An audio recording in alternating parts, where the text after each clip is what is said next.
GST 2.0 next gen revolution అని ప్రభుత్వం భావిస్తున్న ఈ పన్నుల సంస్కరణలు దేశ ఆర్థిక వ్యవస్థని మరింత బలోపేతం చేస్తుందని ఆర్థిక నిపుణులు అంటున్నారు. ఈ సంస్కరణల ద్వారా అదనంగా దాదాపు 2 లక్షల కోట్ల ప్రయోజనం లభిస్తుందని కేంద్ర ప్రభుత్వం అంచనా. ప్రజలే ముఖ్యం అనే నినాదంతో జిఎస్టీ 2 విధానంతో తీసుకొచ్చిన ఈ కొత్త పన్నుల సంస్కరణలు ప్రతి ఇంటికి, రైతులకు, విద్యార్థులకు, వివిధ రంగాలకు ఎంతో ప్రయోజనం కలిగిస్తుంది. ముఖ్యంగా మధ్యతరగతి ప్రజలకు ఈ మార్పు వల్ల భారీ ప్రయోజనం లభించనుందని నిపుణులు అంచనా వేస్తున్నారు. వస్తువులపై జిఎస్టీని 18 నుంచి 5% తగ్గించడం ద్వారా సామాన్య ప్రజలకు ధరల భారం నుంచి ఉపశమనం కలగనుంది.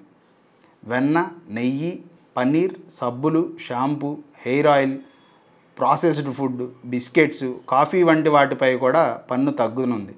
అలాగే పాస్చరైజ్డ్ పాలు, ప్యాకేజ్డ్ పనీర్, బ్రెడ్ వంటి వాటికి కూడా జిఎస్టీ నుంచి పూర్తి మినహాయింపు లభిస్తుందని కేంద్ర ప్రభుత్వం తెలిపింది.